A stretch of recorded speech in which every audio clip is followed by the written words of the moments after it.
Hello and welcome to another macro video. Today I'm going to be looking at some issues that have occurred with analysing long documents.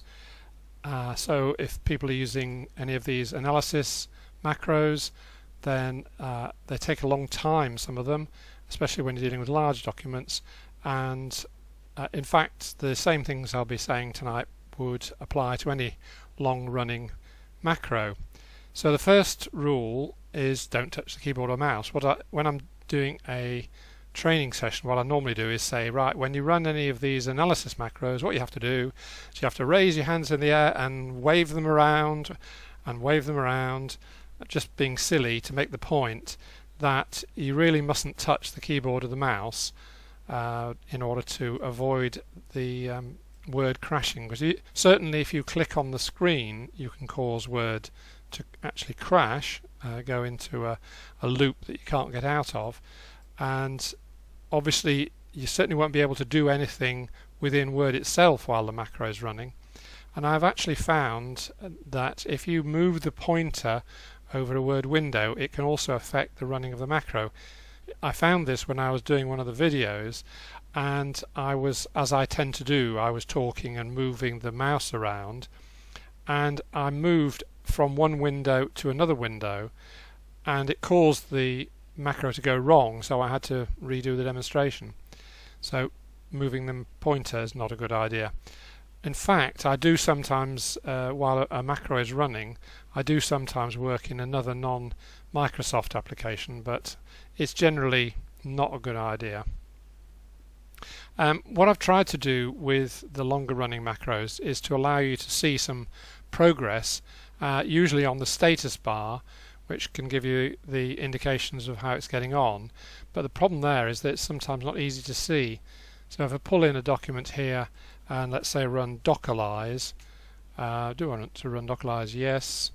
Then down at the bottom here, you can see it says test number so and so, test number so and so.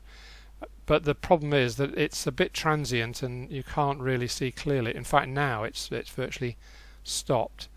So that's not over helpful. I'll just let this run through. Okay, so it's done its job.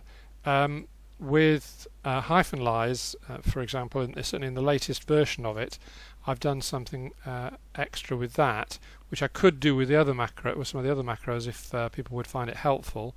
So if I run hyphenlize, then you can see on the status bar it's indicating that it's found various hyphenated words, and you can see the number increasing as it finds more and more of them. And then when it actually starts running through and checking them, I've got it so that it actually displays the number left in the file itself, and that's much more clearly visible, which is helpful. Okay, so let's just stop that, end that, and move that out of the way. So if you're trying to see the status bar, then it's worth making the window of the file that you're working on long and thin, so that you get the best chance of seeing the status bar as it whizzes past. But the other way of doing it is to use what's called the immediate window. So with that, you open up Visual Basic, and let's just move that out of the way. Right, so what you want to do is view the immediate window, and so if you look in View, then down here you've got immediate window, and actually there it says Control G, so you can either click on there or you can press Control G. As you can see, what it's already put in there is the output from hyphenalize. So if I go into here and run hyphenalize, you'll be able to see what it does. So yes, I want to do that. So it starts to collect the hyphenated words, so you can see much more clearly in the immediate window what's going on. And then when you get up to 400, then it starts actually counting them. And okay, with hyphenalize you can see it on clearly in the file it's working on, but for some of the other macros you can see what's going on by looking in the immediate mode window. that shows you what how the progress is going, and some of them where the macros really do take a long time, I've added in a some sort of guesstimate from the macro of how much longer it's got to go, which I think you'll probably find helpful. And while that's running, no, it's probably safer just to stop it. Okay, so let's end that. Okay, that's fine. So the next thing worth saying, let's just move this out of the way, is that it's with a long file, if you're not used to these longer running analysis macros, then it might be worth just running a sample with a limited number of words, maybe 10 or 20,000 words, you know, if you've got a sort of 100,000 word document to analyze. And that will give you some idea of what's going on, but it depends on the type of macro. Some of them are, if you say double the length of the document, it takes roughly double the time. But then there are others which are where maybe if you double the length, it actually is up to 4 times or maybe even more. It takes 4 times as long. So basically, try it out, suck it and see, and see how long it takes. And with experience, you get used to how long you're likely to have to wait. But if you start the thing running and think, oh, this is going to take ages, I could be, you know, doing some other work instead. So and you want to stop it, and then perhaps say, well, I'll run it when I go off and make the tea, or run it when I go off and walk the dog. So to stop a macro running, the theory is that you should just be able to press Control Break. So what that means is hold the Control key down, and press and release the key called Break. Well, unfortunately, not every computer has a break key. Oh, and Macs, of course, it's different there. Macs have the command full stop or dot or period, whatever you like to call it, and that will stop the macro running. What happens, you might as well see it. So if I run -analyze again, yes, let's run it. So watch it get, wait till it gets started, right? So if I now do Control Break, then it comes up with this window saying continue, end, or debug. So clicking on, well, if you just want to stop for now, then you just click end.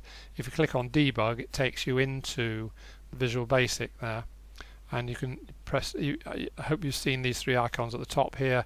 The sort of run arrow as on a video recorder or whatever, and the pause button and the stop or reset button. So in this case, we just want to stop it. So that's how it works on there. With the Mac, when you do command period, then it will jump straight into Visual Basic with the yellow showing which line it's got to. So that's that. But then if you don't have a break key, then you've got problems. And I bought myself a Lenovo and a laptop, and didn't really think about it, and it doesn't have a break key. So so what am I going to do? My solution was to buy myself a separate keyboard which does have a break key. It's a wireless keyboard, which is quite useful anyway, because I can move the keyboard around when I'm using the laptop to do demonstrations. So what you can do instead, if you don't have a break key, what you will have to do instead if you don't have a break key, is remember before you, if you think you're likely to want to stop the macro running, then before you run it, then open the Visual Basic window, and let's move it down a bit. There we go. So if you've opened the Visual Basic window, then you've got access to the pause and the stop buttons.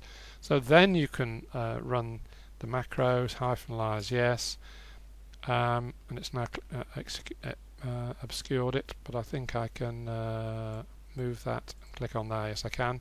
So I can now get at those buttons. I can pause it and I can continue if I want to, and I can click on the reset or stop button and actually stop the macro running from there. And now, depending on your computer and the conditions and all sorts of things, it's possible that the whole thing can get locked in a loop, and control break won't do anything. And so what you then have to do, on a PC at least, is use Control Alt Delete, which takes you to the task manager, and then you can kill the Word application. And for Macs, then you'd have to use a force quit. So that's it for now, I think. If you have any queries, just drop me an email, and bye for now. I'll go and have my tea.